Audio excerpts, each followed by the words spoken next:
Good morning friends. Crack UPSC exam YouTube channel में आप सभी का हार्दिक स्वागत है। तो आज के इस वीडियो में हम लोग देखने जा रहे हैं 24 मई 2021 के करंट अफेयर्स बेस्ड जितने भी क्वेश्चंस हैं और उनसे रिलेटेड जितने भी टॉपिक्स हैं उन सब के बारे में।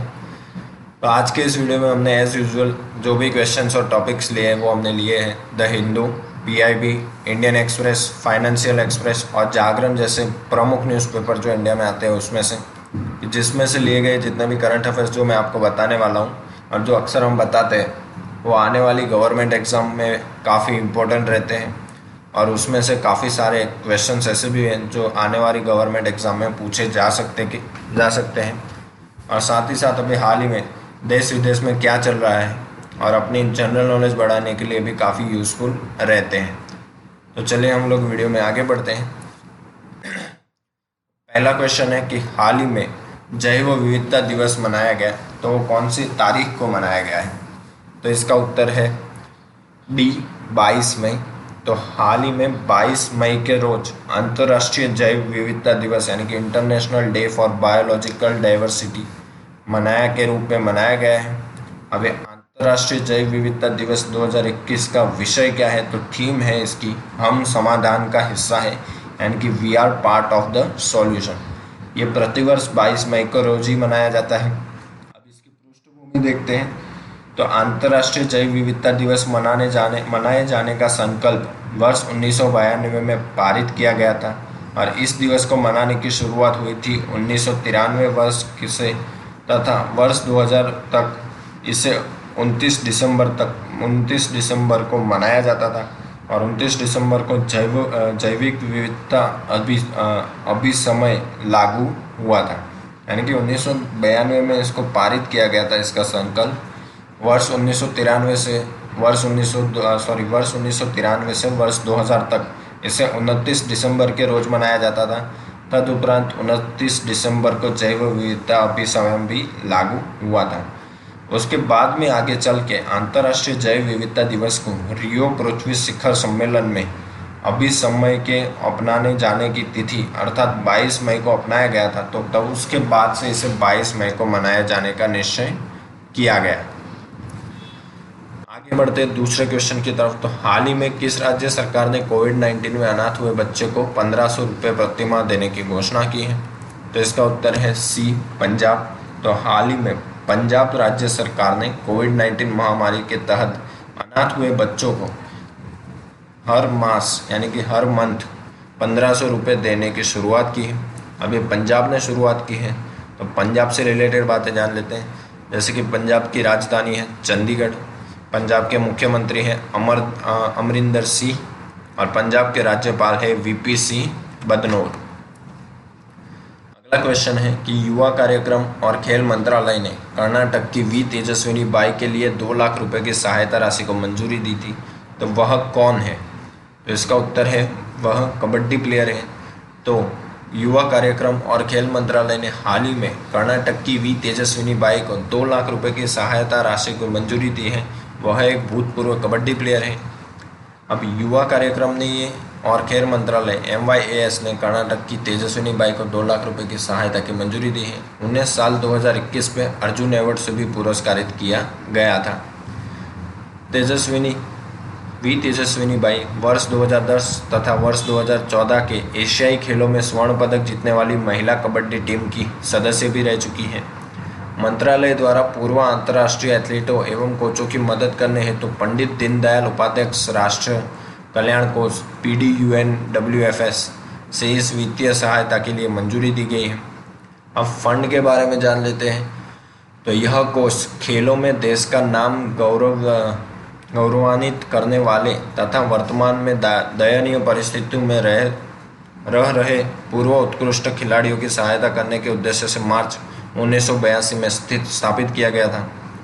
पूर्व उत्कृष्ट खिलाड़ियों को एक मुश्त अनुग्रह सहायता प्रदान करने हेतु मई 2016 में इस योजना को संशोधित किया गया था।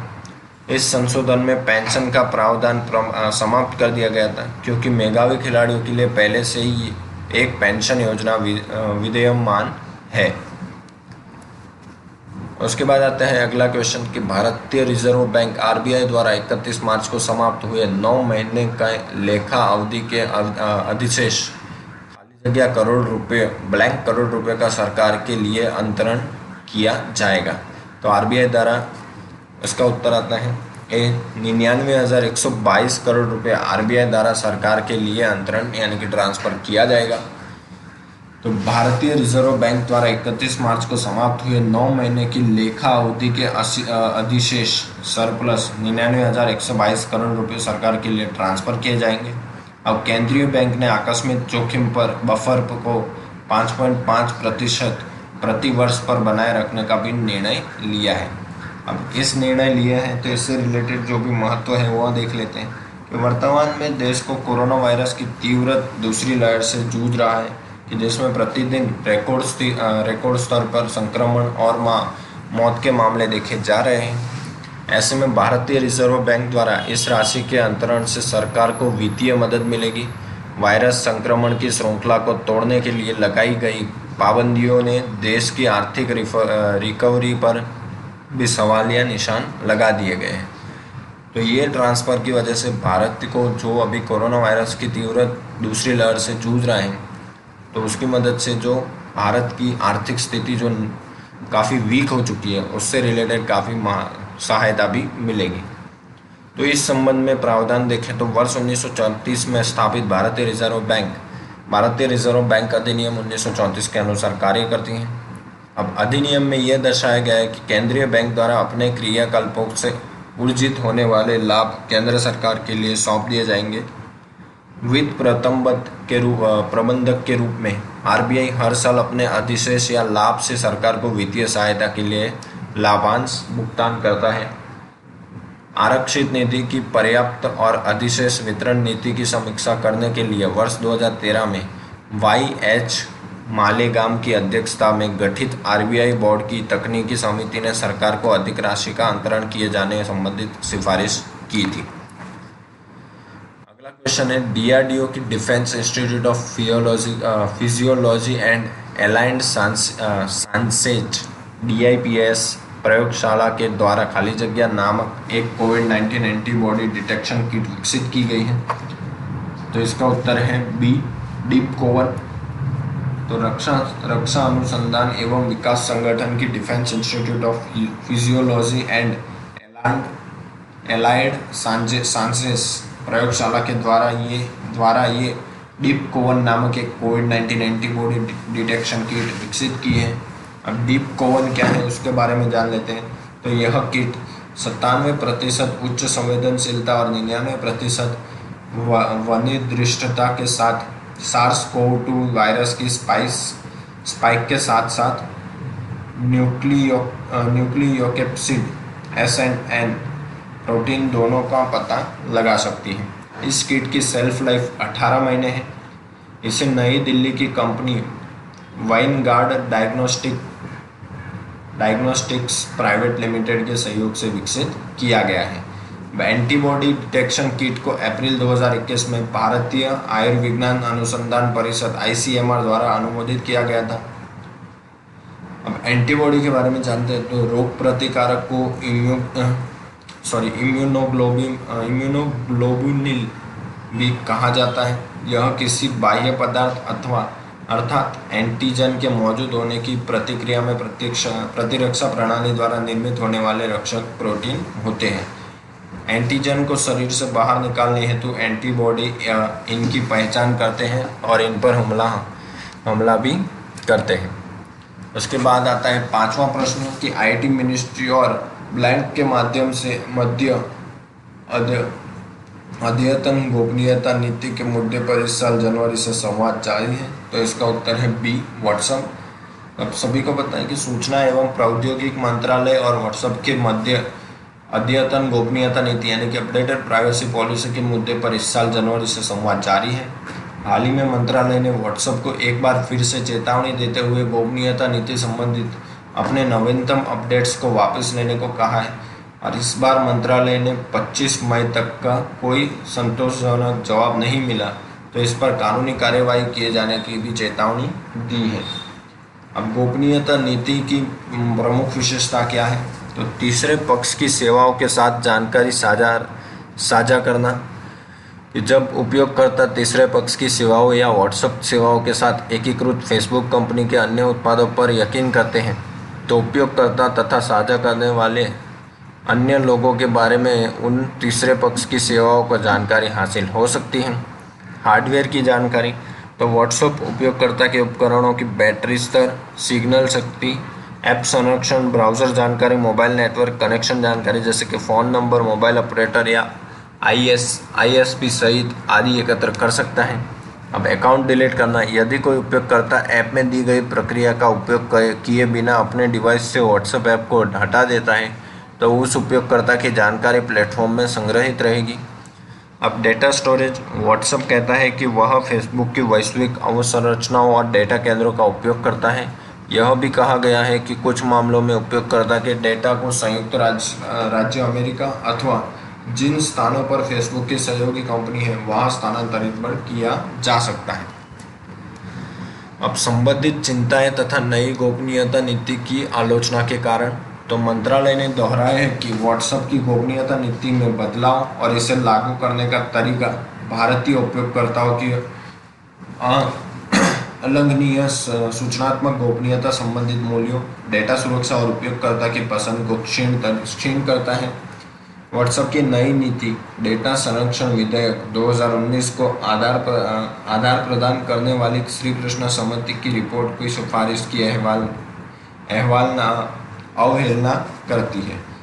डेटा स्थानांतरीकरण के सिद्धांत का उद्देश्य निजी डेटा का देश के बाहर हस्तांतरण पर रोक लगाना है। इससे व्हाट्सएप की नई गोपनीयता नीति के साथ विरोधाभास की स्थिति भी उत्पन्न हो सकती है। नई गोपनीयता नीति के लागू होने पर व्हाट्सएप किसी उपयोगकर्ता का मेटा डेटा भी साझा कर सकता है, अर्थात वार्तालाप के मूल्य संदेशों के अलावा सब कुछ साझा किया जा सकता है। यदि उपयोगकर्ता व्हाट्सएप की अद्यतन गोपनीयता नीति से असहमत है, तो इस नई नीति लागू होने के बाद उनके पास उनको व्हाट्सएप भी छोड़ना होगा। तदुपरांत अगला क्वेश्चन आता है कि वैक्स एंड स्क्रैच प्रोग्राम किसने शुरू किया है? तो हाल ही में यूएसए द्वारा ये वैक्स एंड स्क्रैच प्रोग्राम शुरू किया गया है। तब उससे बारे में जान लेते हैं। तो यह एक नया टीकाकरण कार्यक्रम है कि इसके तहत राज्य द्वारा संचालित 10 वेबसाइटों में से किसी एक से टीकाकरण कराने का विकल्प चुनने पर 18 वर्ष से अधिक आयु के व्यक्तियों को मुफ्त लॉटरी टिकट प्रदान किया जाएगा। वैक्स एंड स्क्रैच कार्यक्रम में तहत राज्य भर के खुदरा विक्रेताओं द्वारा $20 में बेचे जाने वाले लॉटरी टिकट 18 वर्ष से अधिक आयु वाले को निःशुल्क दिए जाएंगे। अब यूएसए ने एक कार्यक्रम स्टार्ट किया है, तो उससे रिलेटेड माहिती ले लेते हैं। जैसे कि यूएसए की राजधानी क्या है? Washington DC. यूएसए की करेंसी क्या है? तो यूएस डॉलर। और यूएसए के प्रेसिडेंट कौन है? तो यूएसए के प्रेसिडेंट है जो बिडेन। अगला क्वेश्चन आता है कि हाल ही में असम में उत्पादित होने वाले बाओ धान की पहली खेप अमेरिका भेजी गई, तो यह क्या है? तो इसका उत्तर है बी, चावल। तो असम में उत्पादित होने वाले बाओ धान की पहली खेप जो भी हाल ही में अमेरिका भेजी गई है, तो यह एक चावल है। तो अब इससे रिलेटेड बातें जान लेते हैं। तो हाल ही में असम में उत्पादित होने वाले बाओ धान की पहली खेप अमेरिका को भेजी गई थी। अब आयरन से भरपूर लाल चावल असम की ब्रह्मपुत्र घाटी में किसी भी रासायनिक उर्वरक के इस्तेमाल के बिना उगाया जाता है। चावल की इस किस्म को बाओ धान कहा जाता है, जो कि असमिया भोजन का एक अभिन्न अंग भी है, यानी कि असम का भोजन का एक अभिन्न अंग भी है। अब असम में ये उगाया जाता है, तो असम से रिलेटेड माहिती जान लेते हैं। जैसे कि असम की राजधानी है दिसपुर, असम के मुख्यमंत्री हैं हेमंत बिश्व शर्मा और असम के राज्यपाल हैं जगदीश मुखी। अगला क्वेश्चन आता है कि हाल ही में प्रसिद्ध ब्लैंक और गांधीवादी सुंदरलाल बहुगुणा की मृत्यु हो गई है, तो वो कौन थे? तो हाल ही में प्रसिद्ध पर्यावरणवादी और गांधीवादी सुंदरलाल बहुगुणा की मृत्यु हुई है। अब उनसे रिलेटेड बातें जान लेते हैं। तो वे 1970 के दशक में हिमालय के जंगलों को बचाने के लिए शुरू की गए चिपको आंदोलन की शुरुआत करने वाले अग्रणी नायकों में से एक थे। बहुगुणा ने 1980 के दशक में हिमालय में बड़े बांधों के निर्माण के खिलाफ अभियानों को भी नेतृत्व किया गया था। उन्होंने टिहरी बांध के निर्माण का जमकर विरोध किया और उसके खिलाफ 2 बार लंबी भूख हड़ताल पर भी बैठे, पर जिसका कोई फायदा नहीं हुआ। उन्होंने टिहरी गढ़वाल, जो उस समय उत्तर प्रदेश का एक हिस्सा था, में शराबबंदी लागू करने के लिए महिला समूहों या महिला मंडलों के आंदोलन का नेतृत्व भी किया था। तो अब देख लेते हैं हम आज के रिलेटेड फैक्ट्स के बारे में। तो कॉरपोरेट ऋणों के लिए वैयक्तिक गारंटेड उत्तरदायी होंगे, यानी कि उच्चतम न्यायालय ने एक फैसला सुना है कि कॉरपोरेट ऋणों के लिए वैयक्तिक गारंटर एक उत्तरदायित्व होंगे। तो उससे रिलेटेड बातें जान लेते हैं कि नवंबर 2019 में जारी किए एक सरकारी अधिसूचन के द्वारा ऋणदाताओं, सामान्यतः वित्तीय संस्थानों और बैंकों को भारतीय दिवालियापन और दिवाली संहिता यानी कि इंडियन बैंकक्रप्टी और इंसॉल्वेंसी कोड (IBC) के तहत निजी तौर पर गारंटी देने वाले के खिलाफ कार्रवाई करने की अनुमति दी गई थी। हाल ही में सुप्रीम कोर्ट ने इस अधिसूचना को बरकरार कर रखा है। अदालत ने कहा है कि निजी तौर पर गारंटी देने वाले और उनके कॉरपोरेट देनदारों के बीच एक आंतरिक संबंध होता है।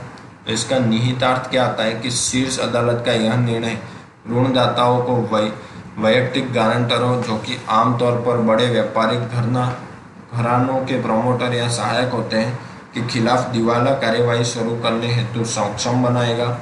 इसके साथ ही ऋणदाता जिन तनावग्रस्त परिसंपत्तियों के लिए गारंटी दी गई है उन पर भी कार्यवाही कर सकेंगे। तो ये था आज का वीडियो से रिलेटेड फैक्ट गाइस। तो आज के वीडियो में इतना ही। अगर आपको ये वीडियो अच्छा लगा हो तो नीचे दिए गए लाइक बटन को दबाना मत भूलिएगा। अपने फ्रेंड्स के साथ वीडियो को शेयर कर दीजिए, और अगर आप हमारे चैनल पर नए हैं तो चैनल को सब्सक्राइब करके हमें सपोर्ट करना भी मत भूलिए। मिलते हैं अगले वीडियो में, तब तक के लिए थैंक यू सो मच।